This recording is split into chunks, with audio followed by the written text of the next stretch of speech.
Wow. Looks like everybody's really been enjoying the lies. The series on lies singles believe, that is. So how about another one this week?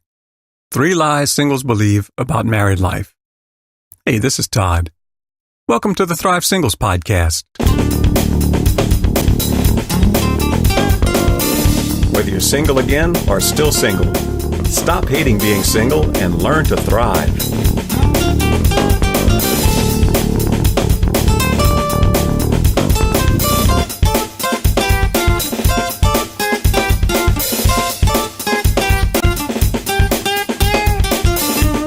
And welcome back to another week of the Thrive Singles Podcast.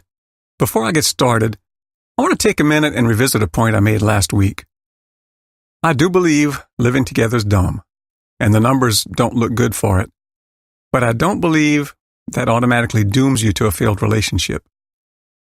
If you've been living together, but now you've decided to do the right thing and get married, there is still hope.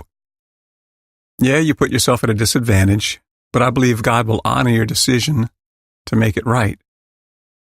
I also believe that good counseling and good communication can make all the difference. The numbers don't lie, but they are just averages and statistical probabilities. With God's help and good counseling, you can buck the trends. Now, on to today's topic. 3 lies singles believe about married life. People believe a lot of lies. Some of these lies have terrible effects on their life as a single person. Some lies not only affect their singleness, but later on affect their marriage as well. But today, I want to deal specifically with lies singles believe about what married life will be like. If you ever want to get married and stay married for life, kill these lies now. Otherwise, believing these lies might kill your marriage later. Lie number 1. After we get married, they'll change. After we get married, they'll grow up, lose their bad habits, be more responsible, love me more, stop belittling me, respect me more, go to church with me more, realize how lucky they are to have me, stop trying to change me, or, blank, insert your own wish or pipe dream. The truth, who they are now is a pretty good indicator of who they'll be when you get married. And how they act now is pretty much how they'll act after you get married. In fact, the sad truth is that in most cases, the behaviors you don't like, they get even worse after you get married. If they act unloving or disrespectful in their single life, they'll probably do more of the same or worse in married life. You see, you're thinking, after you get married, the reality of being a married person will help them straighten up. Meanwhile, they're thinking, once they get married, they can finally relax and be who they really are, because now they're married and they don't have to impress you anymore. The bottom line is that they may indeed change after you get married, but it might be for the worse instead of for the better. This could simply be little things like irritating habits, but it might also be dangerous, reckless, or abusive behaviors. So the best thing to do, make sure what kind of person someone is before you get too close or ever start thinking about marriage. The worst thing you can do is get too close too quickly, especially getting too physically involved. Then try to figure out, if they're the kind of person you want to marry.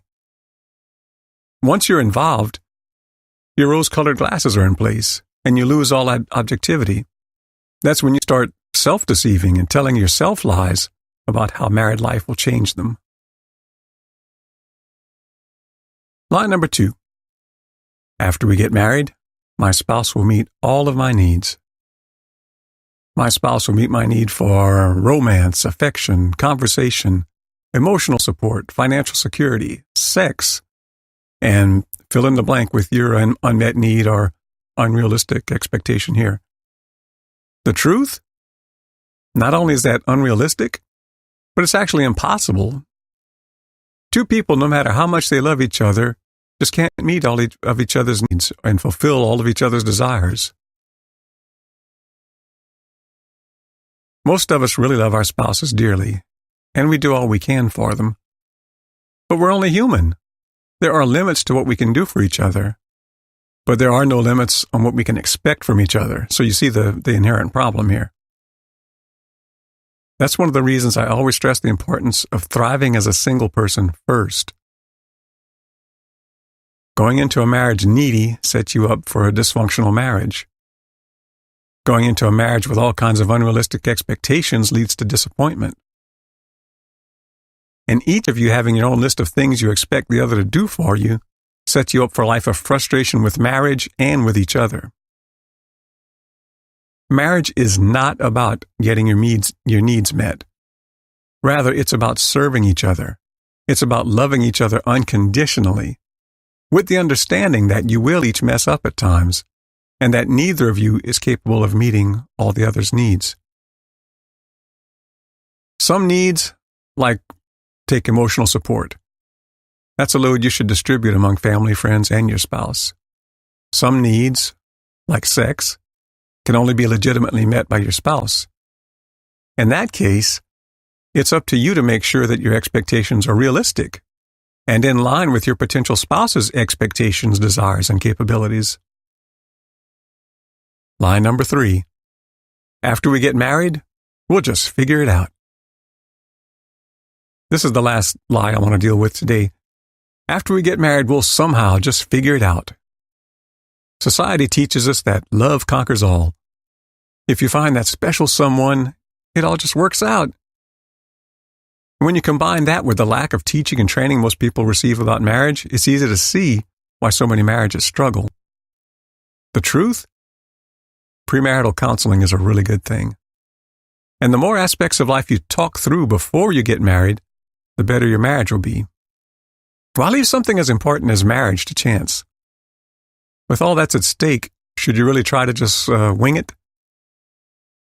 Before you get married, you should have a series of honest conversations with your fiancé. Since money, sex, and child rearing are the biggest 3 things that drive couples apart, start there. Discuss every conceivable aspect of those 3 things. Good marriages stem from intimacy. Intimacy comes from knowing each other, intimately. So don't hold anything back. Like, how do you prioritize what you do with your money? Are there any sexual positions, activities, or fantasies that you expect to or expect not to participate in? How do your family and friends raise their children? Were you both raised that same way? Then once you've thoroughly talked through those issues, move on to everything else you can possibly imagine. What are your expectations regarding gender roles, division of housework, holidays, food, vacations, work schedules, sleeping and waking schedules, entertainment, socializing? I could go on and on. Seriously, the more things you talk about openly and honestly, the better you get to know each other. And the better you know each other, the more you're prepared for married life. Here's what worked for me. Before I remarried, my fiancé and I went through a premarital counseling. We also used a book, and it's a mouthful here, a book called 100 Answers to 100 Questions You Should Ask Before You Say I Do. And that book helped us to think through and talk about a huge range of subjects. And that time we spent talking through those things was precious, and it helped draw us together. As a result, we went into married life with realistic expectations, and we've had minimal disappointments. If you're interested in that book, I've included the affiliate link in the description. And if you purchase through that link, it will help support the podcast. So let's recap. Lie. They'll change all those things I don't like after we get married. Truth? They probably will change.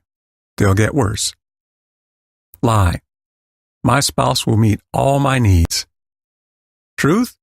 It's impossible for you or your spouse to meet each other's needs. Just impossible. Lie? We'll figure it all out after we get married. Truth? If you want a good marriage, start planning for it now and learn to talk about difficult subjects with anyone you might be seriously interested in.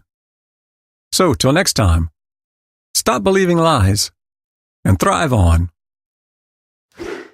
I hope you enjoyed this week's podcast. See you next week. Till then, be sure to subscribe and go check out my extensive archive of past posts at thrivesingles.com and thrive on.